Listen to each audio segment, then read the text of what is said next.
আসসালামু আলাইকুম। লোভনীয় স্বাদের রাজকীয় ডিমের কোরমা রেসিপি নিয়ে আপনাদের সামনে আবারও হাজির হয়ে গেলাম।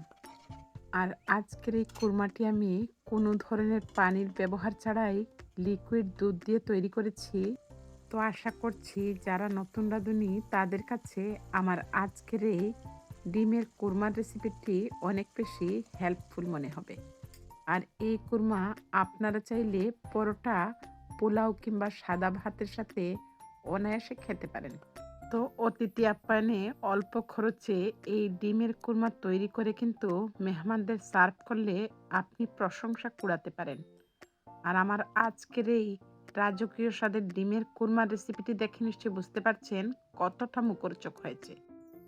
তো ভিউয়ার্সদের কাছে বরাবরের মতো রিকোয়েস্ট থাকবে, আমার আজকের এই রাজকীয় স্বাদের ডিমের কোরমা যদি আপনাদের ভালো লাগে অবশ্যই রেসিপিতে লাইক দিয়ে দেখা শুরু করবেন। আর আপনাদের এক একটি লাইক কিন্তু শেয়ারের কাজ করে।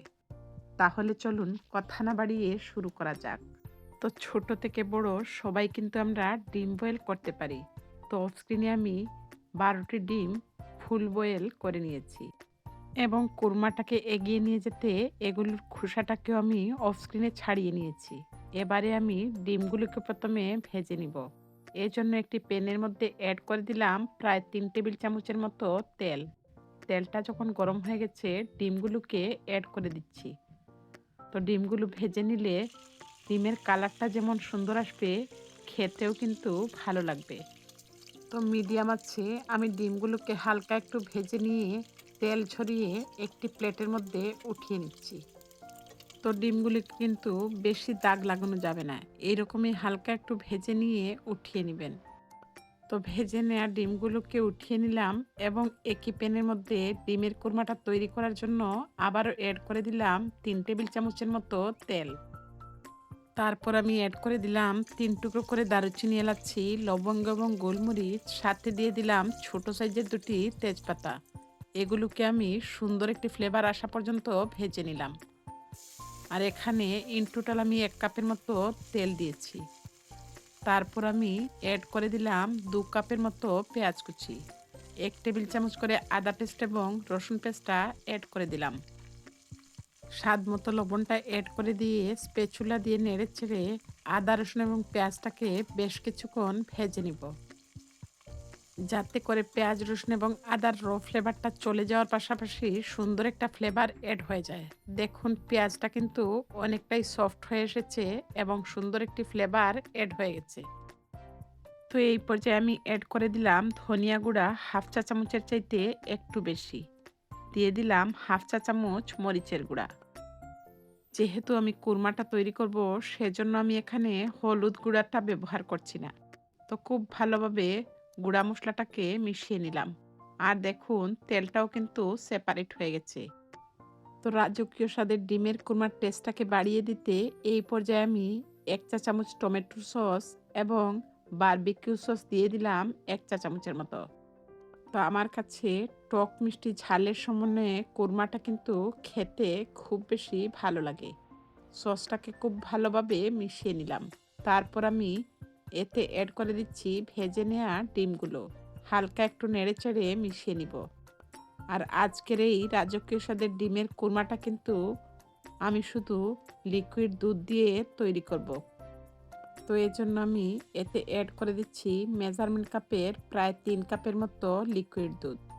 অর্থাৎ আমি এখানে 750 ml লিকুইড দুধ অ্যাড করে দিচ্ছি। তারপর আমি স্প্যাচুলা দিয়ে হালকা একটু নেড়েচেড়ে মিশিয়ে নিলাম এবং এটিকে আমি প্রথমে ঢেকে রান্না করব মিডিয়াম আছে 5 মিনিটের মতো, যাতে পেঁয়াজটা পুরোপুরি সফট হয়ে যায়। আর অবশ্যই পেঁয়াজটাকে সফট করে নেবেন, তা না হলে গ্রেভিটা কিন্তু ঠিক হবে না।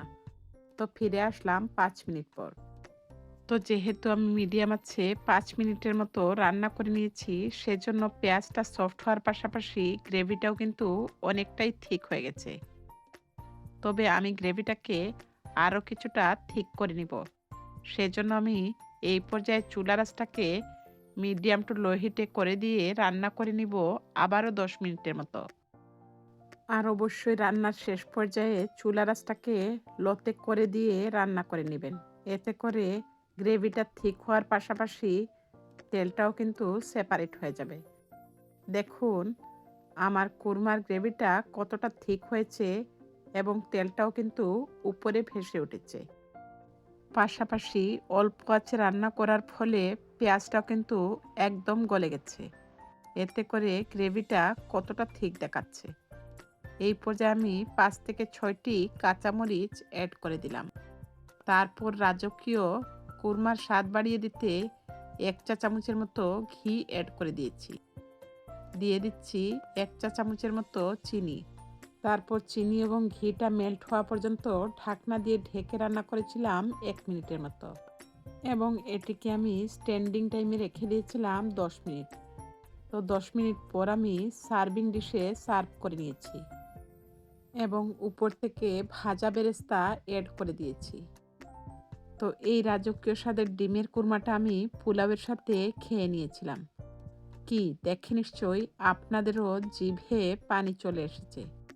তো ভিউয়ার্সদের কাছে বরাবরের মতো রিকোয়েস্ট থাকবে, যদি রেসিপিটি ভালো লাগে আর এই চ্যানেলটি নতুন ভিজিট করে থাকেন অবশ্যই সাবস্ক্রাইব করে পাশে থাকা বেল বাটনটি বাজিয়ে দিবেন, যাতে যে কোনো রেসিপি দেওয়া মাত্র সবার আগে নোটিফিকেশন বেলটি আপনার মোবাইলে পৌঁছে যায়। আর যদি খুব বেশি ভালো লাগে ইচ্ছে হলে আপনাদের টাইমলাইনে শেয়ার করে অন্যদেরকে দেখার সুযোগ করে দিতে পারেন। রেসিপি রিলেটেড কোনো প্রশ্ন থাকলে অবশ্যই কিন্তু কমেন্টের মাধ্যমে ফিডব্যাক জানাতে ভুলবেন না। নেক্সট রেসিপি দেখার আমন্ত্রণ জানিয়ে আজকের মতো আপনাদের সবার সুস্থতা এবং মঙ্গল কামনায় বিদায় নিচ্ছি। আল্লাহ হাফেজ। আসসালামু আলাইকুম। আসসালামু আলাইকুম। মাংস খেতে খেতে আপনারা যখন বোর্ড হয়ে যাবেন তখনই তৈরি করে নিতে পারেন এই রকম দুর্দান্ত স্বাদের লট্টিয়া শুটকি ভুনার রেসিপি। আর আপনারা নিশ্চয়ই দেখেই বুঝতে পারছেন আমার আজকের এই লট্টিয়া শুটকি ভুনা খেতে কতটা টেস্টি হতে পারে। আর এই রকম গোটা গোটা রসুনের কোয়া যদি থাকে তাহলে কিন্তু আচারের স্বাদ কিংবা মাংসের স্বাদের চাইতে কোনো অংশে কম হবে না এই মুখরোচক স্বাদের লট্টিয়া শুটকি ভুনা রেসিপি। তো বরাবরের মতো ভিউয়ার্সদের কাছে রিকোয়েস্ট থাকবে অবশ্যই রেসিপিতে লাইক দিয়ে দেখা শুরু করবেন। আর আপনাদের এক একটি লাইক কিন্তু শেয়ারের কাজ করে। তাহলে চলুন কথা না বাড়িয়ে শুরু করা যাক। তো লট্টিয়া শুটকি ভুনা তৈরি করার জন্য এট ফার্স্ট আমি এখানে মেজারমেন্ট কাপের ৩ কাপ লট্টিয়া শুটকি নিয়েছি। তো আস্ত লট্টিয়া শুটকি মাছ থেকে আমি কাটা এবং মাথাটা ছাড়িয়ে আমার পছন্দ মতো টুকরো করে নিয়েছি। এবারে এই লট্টিয়া শুটকিটা রান্না করার জন্য প্রথমেই এগুলোকে ধুয়ে নিতে হবে। আর খুব ভালো হয় আপনারা যদি গরম পানিতে ধুয়ে নেন, এতে করে শুটকি মাছের ভেতরে থাকা বালু কিংবা ময়লাটা যাওয়ার পাশাপাশি মাছগুলো কিন্তু অনেকটাই সফট হয়ে যাবে। তো দেখুন আমি গরম পানিটা দেওয়ার জন্য একটি চামচের সাহায্যে প্রথমে ময়লাটাকে কিছুটা ছাড়িয়ে নিয়ে হাত দিয়ে খুব ভালোভাবে কচলে কচলে ময়লাটাকে বের করে নিচ্ছি। তারপর আমি একটি বাটিতে উঠিয়ে নিচ্ছি। আর দেখুন ভেতর থেকে কতটা ময়লা উঠে এসেছে। তো এইভাবে আমি ৫ থেকে ৬ বার যতক্ষণ না পর্যন্ত শুটকি মাছের ময়লাটা পরিষ্কার হচ্ছে গরম পানি দিয়ে পানি বদলে বদলে ধুয়ে নিব। তো যতবারই কিন্তু পানি বদলাচ্ছি ততবারই কিন্তু ময়লাটা বের হতে শুরু করেছে। আর দেখুন আস্তে আস্তে শুটকি মাছটা কিন্তু ক্লিন হয়ে যাচ্ছে।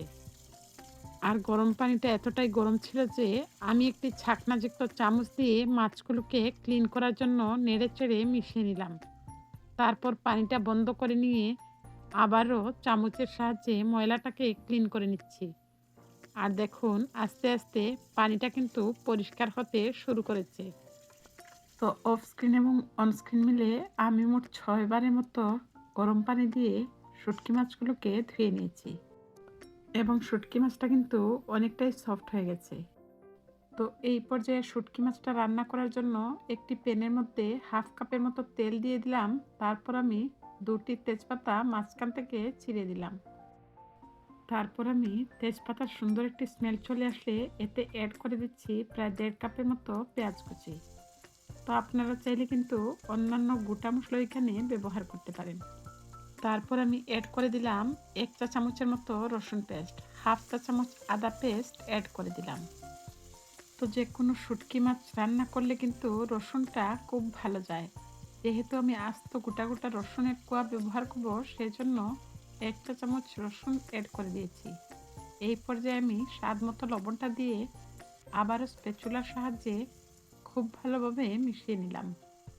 এবারে আমি এতে এড করে দিচ্ছি মরিচের গুঁড়া ১.৫ চা চামচের মতো।